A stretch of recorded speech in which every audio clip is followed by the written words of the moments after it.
Sure. Hey, everybody, it's Wendy Alane Wright, the Hollywood Talent Manager, and this is a brand new series of 21 videos that I'm going to be bringing directly to singers who've asked me how to get started in the business. And I'm going to go through the 21 ways to get your singing career started. And in this video, we're going to start with number 1. Now, I'm going to be figuring this out as I go along because this is going to be a brand new channel, and not a brand new channel, but a brand new series of videos. And the first step towards becoming a singer is to train. You got to train to become a singer. So I want to talk to you about this because I really want you to be a singer if that's what you want to do. And I've been a professional singer for a very, very long time. I grew up in a small town in Connecticut called Hamden, and I used to sit in my room by myself with my record player back when I was a kid and play music and sing along to it. And in that space, I felt tremendous joy. I felt tremendous joy. And I used to go into the living room and sing and leave my front door open of my house so that the whole neighborhood could hear me sing. Like, I'd put on these little private concerts they didn't know I was even doing. But I knew I was trying to share my gift. And it's really important that you share your gift. If you're feeling called to sing and you love it and it makes you feel so super connected to who you really are, you've got to sing for you. Don't sing worrying about what other people are going to think about it, because that is not a creative place, and that is not the organic place that comes from inside your heart and soul. That's when the critical mind gets in the way and starts analyzing whether you think it's good enough, and that blocks the creativity and it blocks the flow of you as a singer. And you just want to be in the flow. You know, if your mind starts going to, I wonder what people would think about, let it go. Sing from your heart because you love it. That being said, you got to train the voice because the voice has a lot of muscles. There's a lot of technique you got to use. And I can just tell you my experience when I was learning to sing. I sang 5 hours a day, 6 hours a day, practicing for many years. And that's how I got good. That's how I gained control over my voice. The training is critical. Now, when I learned to sing at first, I did not take voice lessons with anybody. What I did was I listened to a song. I listened to every single note, and then I copied the note. Every single note, I copied the note. If I should stay, I would only be in your way. So goodbye, please don't cry.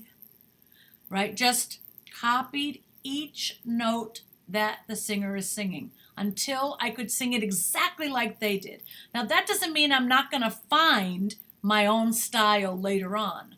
But what I was doing as I was learning to sing like that was learning to control my voice.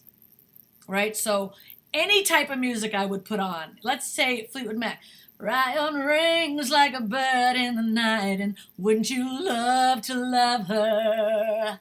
She rules her life like a bird in flight, and wouldn't you be her lover? All your life you've never seen a woman taken by the wind. Would you say if she promised you heaven, would you ever win? Will you ever win? Right? Just copying the tone, copying the vibrato, copying the essence of the singer. Because that way you're learning to control your pitch, your tone, the breathiness of it, the volume of it. And I would record myself singing and then listen back. And if there was one note off, do it again, do it again, do it again, do it again, do it again, until every single note was perfect. every single note was perfect.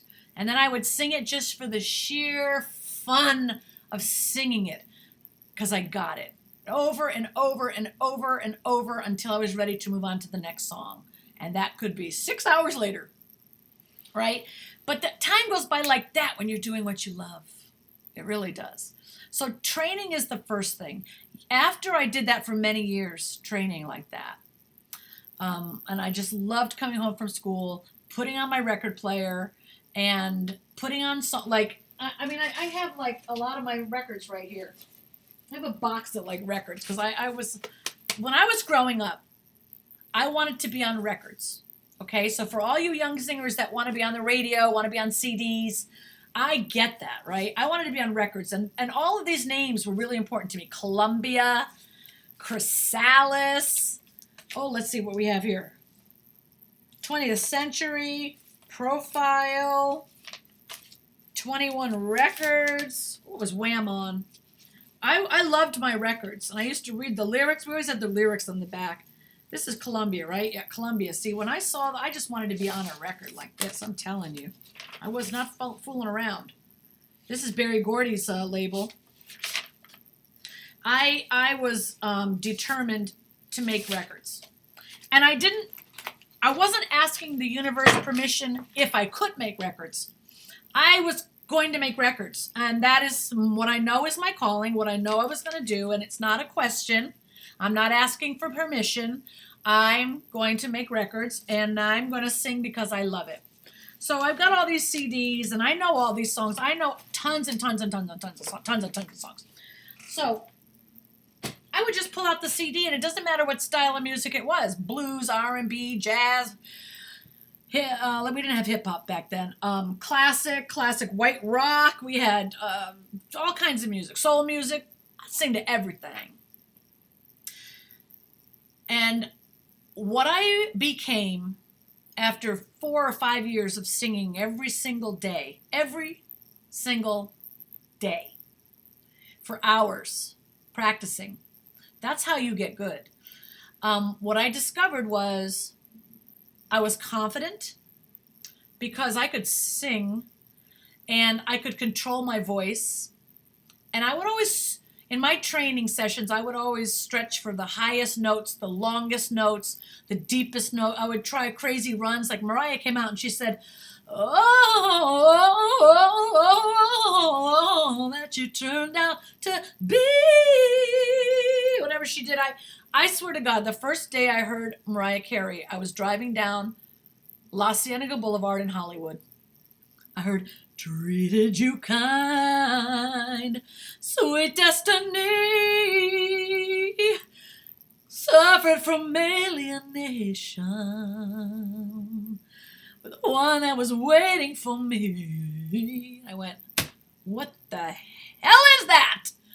I pulled over on the side of La Cienega, and I sat there and I listened to her, and I watched her go up and down the up and down like a yo-yo, just up and down the chords and then she treated me kind, sweet destiny. And I was like, oh, I bought the album immediately, and I listened to her sing for years, copying every note, every tone, every single sound of it, until I could control every run, and I could hit every note in every song, in every album.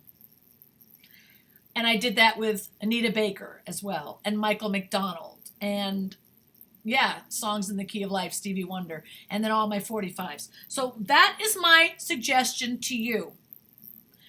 You've got to get control of your voice.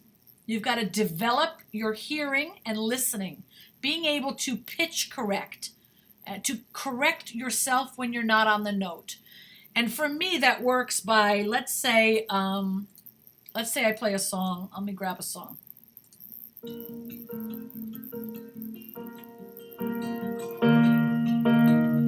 They can say it all sounds crazy. Okay, I can hear in his voice, he's going, they can say it all sounds crazy. They can say I've lost my mind. I don't care, so call me crazy. We can live in a world that however, let me see where he goes on. They can say. And when you're breathing through your diaphragm, the book rises. The book will rise. And if you're just breathing through your shoulders, the book won't move.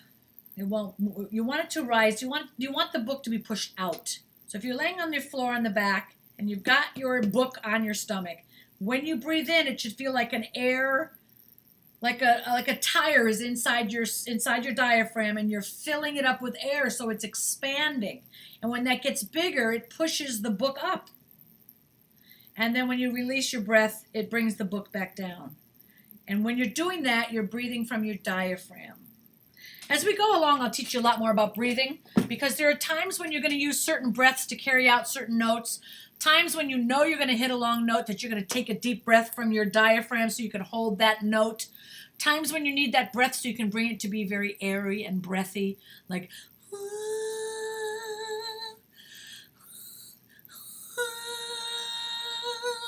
it's a very breathy place. You have to control your breath, which is different than that's different than